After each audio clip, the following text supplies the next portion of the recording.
Hello and welcome to the Neon Chronicles. In today's video, we're going to be taking a look at Wuthering Waves. I have it open here on my iPad and I'll be recording the screen as I share it with you guys, so you'll see it up.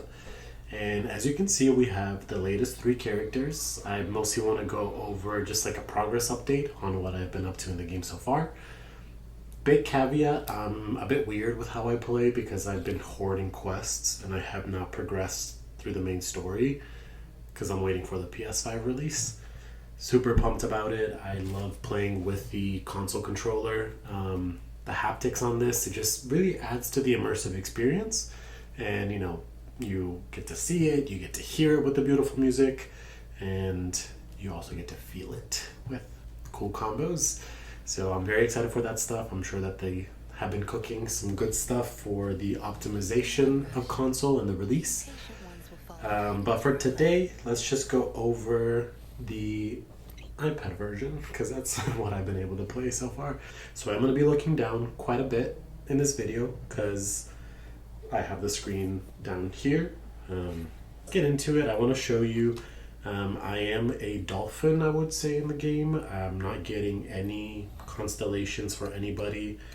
I feel like the constellations they're like cheat codes, right? Like I'm obviously going to get them for 4-star characters because it comes with every 10 rolls.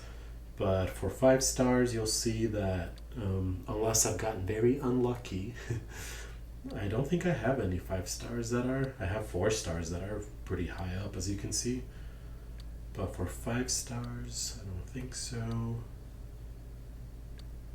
Oh, yep, I did get unlucky with her. I have her at 1, but you'll see I don't really use her. I don't really like healers in this game because it takes away from the challenge. I really just want to master the combat without having to use healers. The only one that I do really enjoy is Jinhsi, just because I think her combat's really fun, not so much because of her healing or shield. But yeah, back to constellations. As you can see, a lot of these 4 stars are very high up there because not only did we get a bunch of free copies of things, a bunch of free pulls in the release of the game, they were incredibly generous, and I was also pretty generous back. You could say. I'll show you what I've spent so far on the packs because I have used up every single pack. I want to be very honest about that. I don't want you thinking that you can get all these characters willy-nilly, but I've been playing since the release so far. I've used up all the wishes and all the stuff from farming the open world, and I have gotten weapons as well, so they all have signature weapons, as you can see, but they're the only ones. Everybody else is using what I got. I'm also hoarding a couple other things. I'll show you in my backpack here. Another view of the weapons. But then also down here with the weapon chest, I'm saving these just to see whatever character I get next. I might put a new weapon towards that character. Everything else, let's see, in my backpack, I don't even think I have to go through echoes. I've just been farming them, but I haven't really been synthesizing them quite yet. I do like to do this every day. Nice. And as you will see, I do have the insider channel unlocked, which gives you some extra goodies. I actually just got a blue one, and honestly, I'm more excited about the weapon here than trying to get the characters that I'm missing. The ones I'm missing are Encore and Ling Yang, so while it would be cool to have those characters, I know that if I lose 50/50s on these banners, I'll likely get those characters anyways. Whereas the weapon here is truly exclusive to this banner because on this banner, I believe the weapons are guaranteed. It's not the scam banners that Genshin does. If you're familiar with other gacha games, you actually, what you're pulling for here is what you're getting, which is awesome, I think. But for this one, let's just do the one pull. Maybe we'll get lucky. Dun dun. Dun dun. Crappy blue. But yeah, let's actually also convert these. I like to get as many radiant ties first, and then once I feel secure that I have enough, I start to switch to the weapon one. But for now, as you can see, I'm saving up. I have 35 already and 0 so far for the weapon. But if we can get to like 80, 90 here, maybe even just like 60 here, I'll start putting some towards the weapon, because I'm sure the next characters are going to be good, let's be honest. This game doesn't have a single flop so far, in my opinion. For today, we are going to be taking a look at the latest 3 here. I mean, Jian, let's see, do I even have him? Let me just show you really quick. In case you want to, oh, he's even dead. That sucks. But he essentially, pretty simple gameplay. He has this move where he jumps up, and then you can, let me zoom out a little bit, so zoomed in, where he can like jump up like this when you hold, and then you can do a little, it almost feels like aerial combat. You like slam the enemy down. So he's very cool, very flashy, but he's like the baby version, let's call it, of Jinhsi. So let's deploy them, our latest 3. And like I was saying before, Yinlin is a great support, and then I would say she's a great DPS, and she's a great DPS as well. I think Jinhsi is a more safe DPS because she can go up into the air and stay there for a little bit. So it's like you're fighting midair. Whereas I'm finding that Changli is a lot more in your face kind of combat, where you might get hit a lot more often unless you're really good at dodging. I'll walk through if I can. It's going to be hard because I still struggle too. And sorry, these glasses are like so old and they're very flimsy, so I have to keep doing this like a but maybe I am that nerdy actually, who knows. It's not a stereotype, it's real life. Life imitates art. I actually have a tattoo of that. It's my only tattoo that I have. In Oscar Wilde, because he was the author of this quote, also a Lana Del Rey song, but life truly does imitate art. I will stand by that, and I stand by my tattoo. Okay, but let's get into some of the fun stuff, which the first fun stuff that I want to talk about is the character designs for the latest 3 characters. Let's start with Yinlin, because she was the... Okay, you know what? I should just include him. He is spicy, so I'll go ahead and talk about him a little bit. Love the character design. I love the asymmetry, the color scheme. He's like an elf king. If you liked Legolas growing up, if you liked... why am I blanking on like every single cool elf person? But you know, elves are just cool, and they have this vibe, and this color scheme feels very traditional to, or like archetypal of the, maybe I'm thinking of like World of Warcraft and how they executed on this fantasy design style, but it's like matured and elevated, and I mean, you know, definitely got the sex appeal. You have the really beautiful material design. I love the way that they do gold in this game with the very shiny gold, and the intricacy in the details, you know, the textures in that gold. It shows how it's a little bit like buffed, how maybe he's been hit a couple times there. You also can see the gold in the textures of the cloth. And when you move around, especially in the open world with the lighting in the open world, it adds to just the overall like beauty of the experience. And then he's just a hot guy, you know, he's just a hot character. And like I was showing you before, the animations are super cool across all these characters. I'm not going to cover every single one because that would take forever. But he was the first featured character. Then we got Yinlin, which, I mean, just look at her. They're definitely bringing in some of the motifs that they used for Vera, some of her like very sexy personality, the like Very blunt, confident, secret agent that is out to get you, but also is like, come get me too.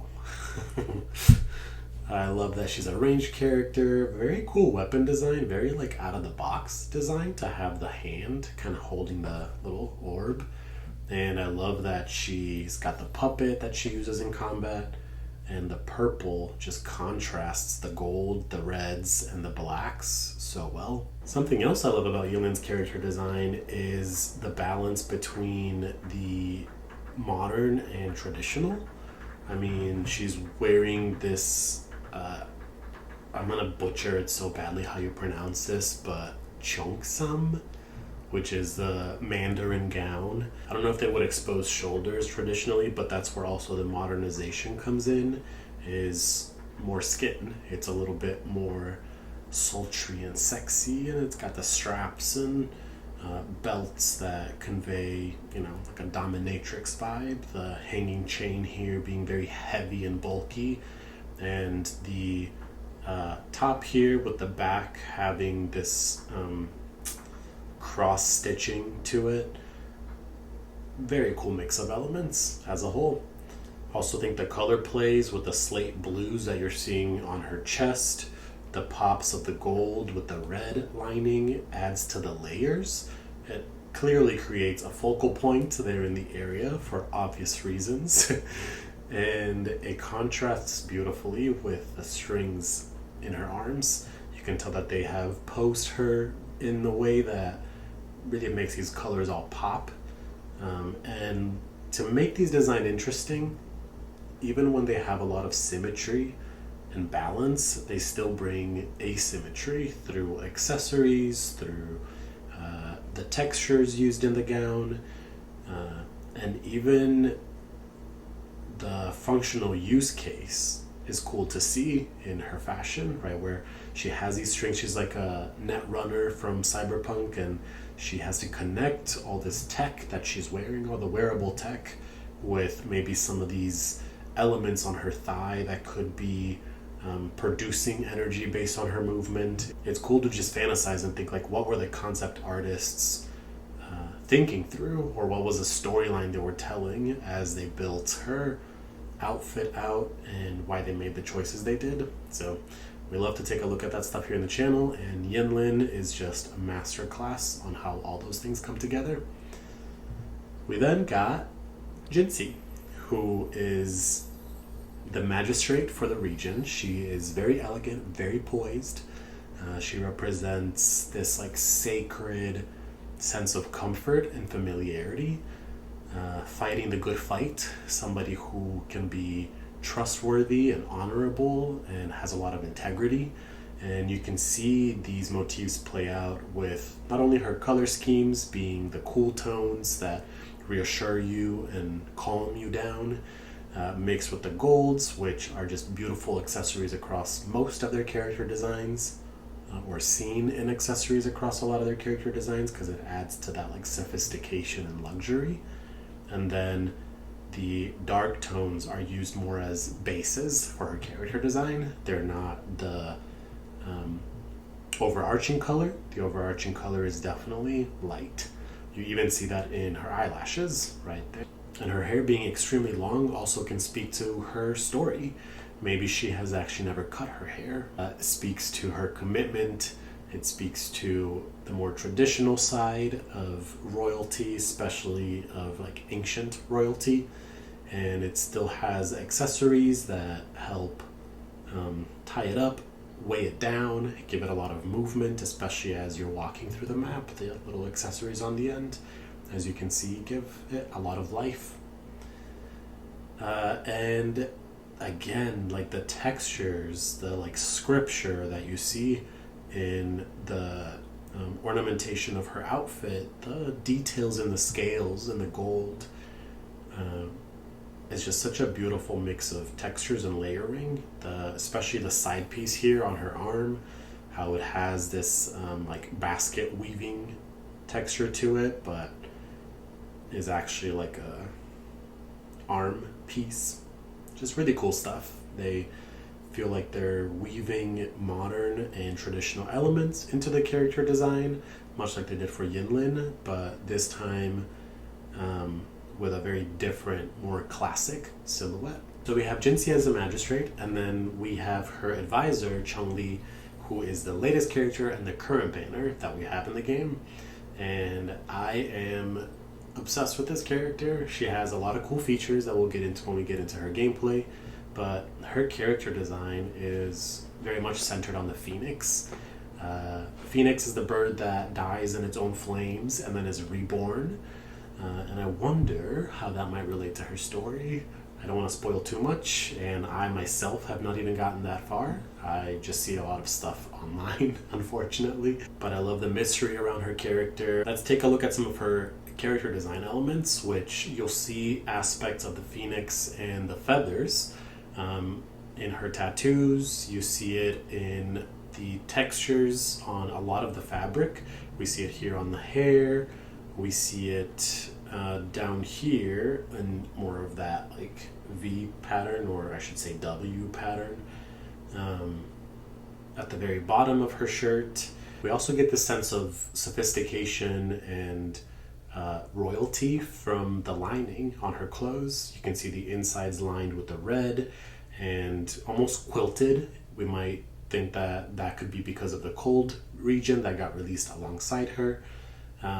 It might be something that could be functional, also speaks aesthetically to her being a royal advisor without concealing a lot of the good bits that we want to see exposed. And speaking of which, we also have a couple of states in her animations depending on where you are in her combo, which are great for guiding you when you are doing her combo, as for like when should you do your big burst versus not. There's also something about her character design that just reminds me of Lightning from Final Fantasy. It's probably the color of the hair and just her presence as a whole. I love the gradation from that really soft pink into the very cool, almost like a lilac, light blue, very, very light blue where it's almost white. It just creates a gorgeous color scheme in transitioning the cool tones with the warm tones. And then again, a lot of gold accessories on her hairpiece. Very interesting hair there with tying it, but then also having the pieces that are snipped and used as an accessory with the gold hoop. We also have the headpiece here, tying up her hair, but also using those gold strands to tie it up and give the character almost like a halo effect. So gorgeous design elements, beautiful execution, and when you see it from the back, you do get the sense of a very modern kimono, or the remains of a kimono, which I find gorgeous. And now let's jump into some of the animations. I want to talk about their combat styles and probably just show you very quick combat here while I'm at the tacit field. I might as well just do this here. But for Yinlin, I definitely suggest viewing the birdie Echo. Just very fun to start the combat by torching your enemies first, and then you can like plunge down with one of these. Again, love the fact that she has the puppet and how much personality goes into the animations with the puppet, like throwing it behind her back. Super cool. The vibe that every character gives off is very clear and very different from one another. Like she's like the punk, I don't give a fuck kind of person. Whereas if you compare and contrast her with Jinhsi, she's a lot more poised and composed. But let's go back to her and let me show you the 4 combos here. Very cool spin jump. The fact that she ties it around her foot and then throws it. Let me show you the other way. The spin, again, just so cool. And then you can obviously hold too for more of a combo there. And the thing about her gameplay is that you want to build her gauge, which you can see right above the health bar. You'll start building that up by using your combos. And you can use your skill, which you can see just built up some of my gauge. Let's do some of my abilities. You can do 2 hits of your skill and you have obviously a little bit of a cooldown. So you want to do this along with your other combos. You can do a jump combo, you can do the hold, and mixing and matching all this stuff, maybe using your echo as well, you can engage in some pretty cool combat. And your goal is to fill up that entire gauge, which let me try to do by just doing a couple more of her skill buttons. If I had enemies in the field, you can fill up the gauge faster by doing the full combo. See, but now I have the full gauge, which means when I hold the skill, she's going to do the sit down. And then any enemy that is in that circle, in that range, is going to get tagged with off-field damage. So then you can switch off to another character, and she is still going to, send lightning down on the characters that you tagged, which we'll demonstrate in a little bit. For Jinhsi, her combat is a lot more active. She's a DPS, so their goal is to make you as a player feel engaged as you are spending a lot of time on field with her. And so what that means is she has a couple of different combos, which makes her gameplay super fun. The obvious stuff that I want to share first is just a regular version of her skill. So as you can see, she flashes forward and spins the sword around. I like to have this echo on her because it just complements that skill very well, especially if you want to reposition yourself quickly in the arena.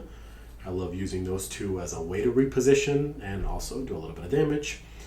But what's unique about her, well, let me actually show you the jump one as well. Hits so hard when she just slams onto the ground. I really love that move. But if you do her skill all 4 times, see how now my skill button is glowing? What I can do, I let it run out, but let me do it that again. We'll do 4, and then I can do that, which now she's up in the air. You can hit the enemy from up here, and if you do another 4, that's when you are going to glow again, and you can hit that skill button, and she'll do her big boom. As you can see, it is time sensitive, so because I'm talking, I'm missing the button because I want to explain it, but let me do it really quick with her full combo first. So she'll do 1, 2, 3, 4. Then we go up into the air, we do 1, 2, then I like to flash forward with her skill again. 1, 2, finish off the 4-hit combo and do the big boom. And this is not her burst, that's just like the end of her combo. So if you do all those steps like I showed you, you'll be able to do that pretty easily. And the advantage that she has is that she'll be up in the air, right? Because of that, this right here puts you up in the air. You can even see how high up I was. If you keep doing combos and attacking, she'll remain that high up in the air. So it gives her a lot of defensive value when you activate that skill. And because you have to do the sequence of events properly and trigger the skills within a certain time frame, it makes her combat very engaging. It's super fun. And then the latest character that was released is Changli, which is doesn't have as many defensive attributes, but she is bursty. The echo that I like on her is the bike. Love this bike. Love how smooth it feels. Cannot wait to test this out for console.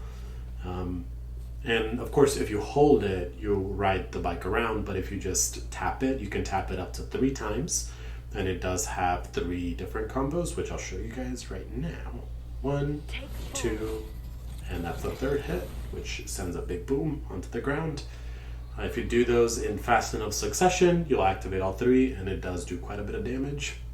But the cool thing about her is that she also has 2 hits of her skill. So that's 1 hit, here's another hit. You can do those with like other attacks in between, which just makes her combat feel super flashy, and you have a lot of control of when you want to activate it. She also has a 4-hit combo here that once you trigger it, you activate 2 options. I can either just go flash forward, or let me do another 4 again, and then I can go upwards like a phoenix, and then I like to smash back down.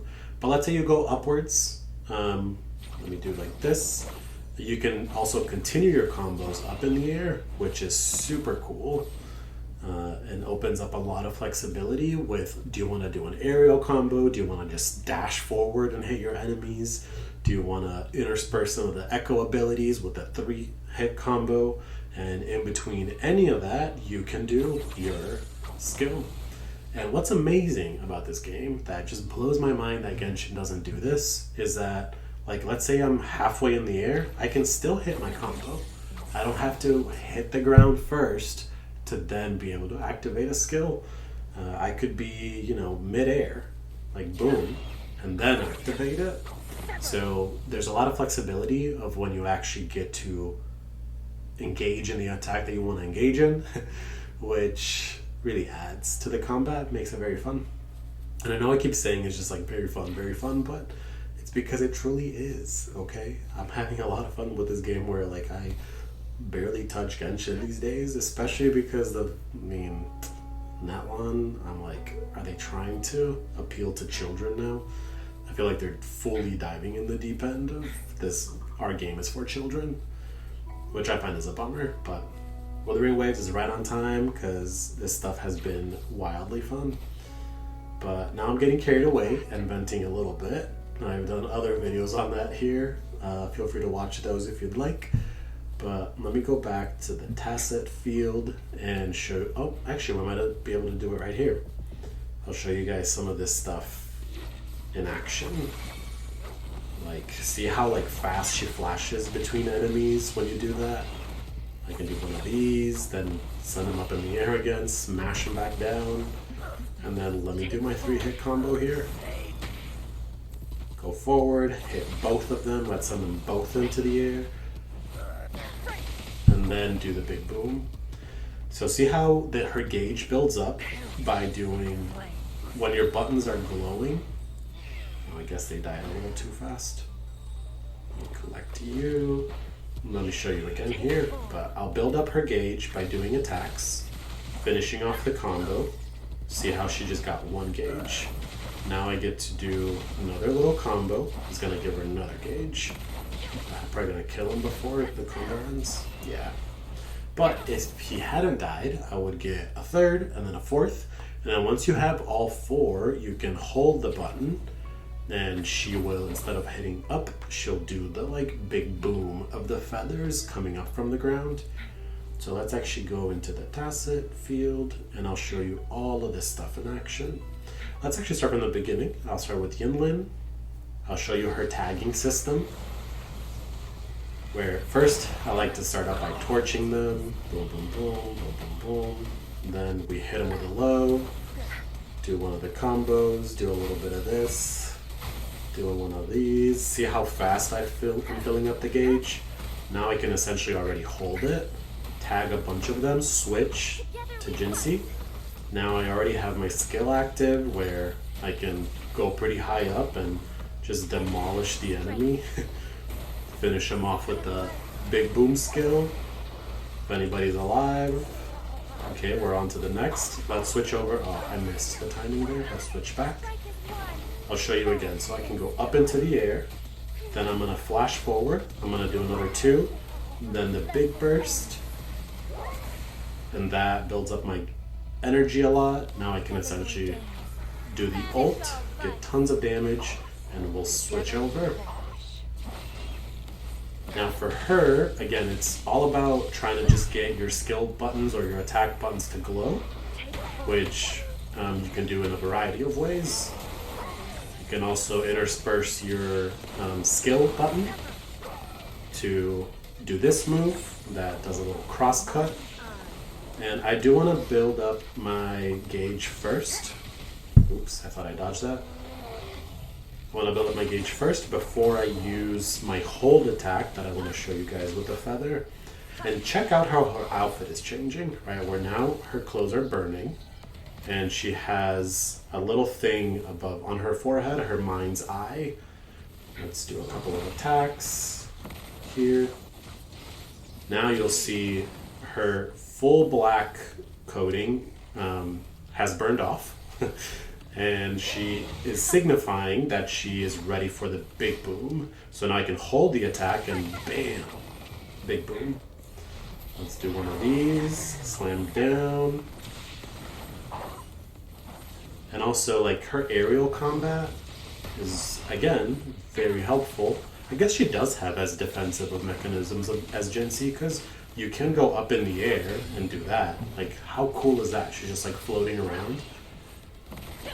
So tons of opportunity for her gameplay. And let me just show you the burst now.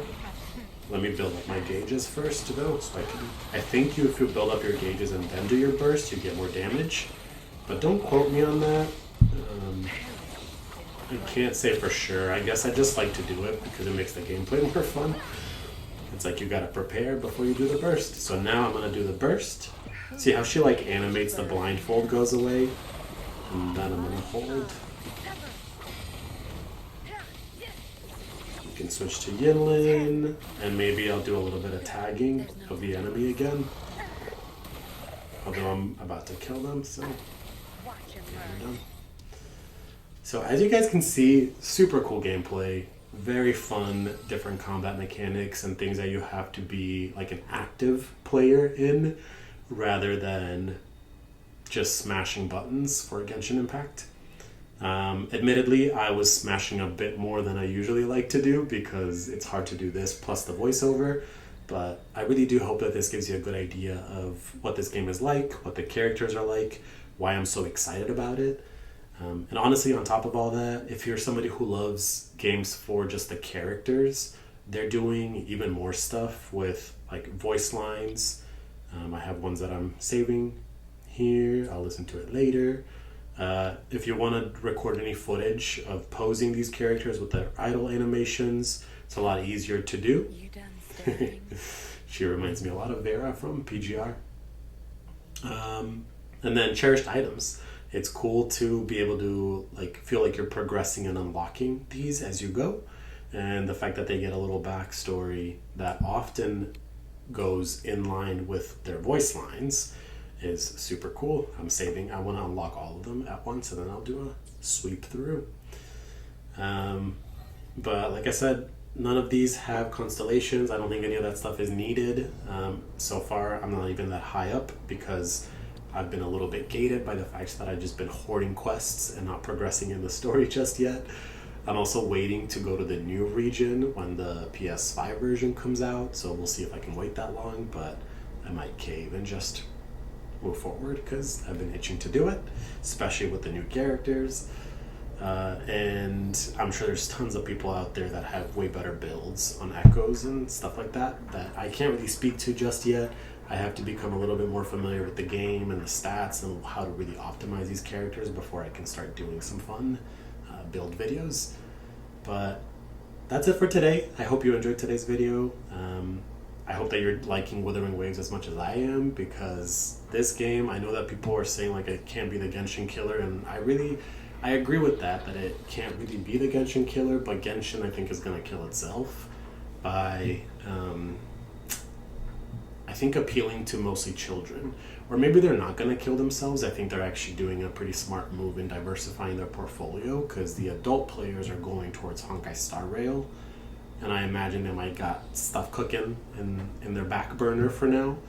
I think a lot of people are going to ZZZ for a different type of combat, and that means that they want to focus Genshin more, I think, on their children demographic, people that really love the like Disney Pixar aesthetic for anime. So I definitely see the plan. I understand where they're headed. I personally am not as invested for that reason. You might see some other videos on the channel that I've been a long time player, but I think I'm going to start shifting all of my focus, all of my money, all of my attention onto Wuthering Waves, because it's what's keeping me excited, honestly. So leave your thoughts, leave a like if you enjoyed the video. Please do comment below on, are you enjoying these three characters? Do you have a favorite? Have you been able to pull on all three? If not, which one did you prioritize? Because I want to know, because it would be a really hard choice if I had not gone for all three. I think for the next couple characters, I'm going to be a little bit more selective, because I don't want to be a big whale in this game. and I honestly am finding a lot more fun just trying to collect enough points and enough coins, like I have been slaving away for the last 4 years in Genshin Impact, and just dedicating all that time and attention to this game, because like I said, it's been just a breath of fresh air, to be honest. So that's it for today. Thank you again for watching, and we will see you next time.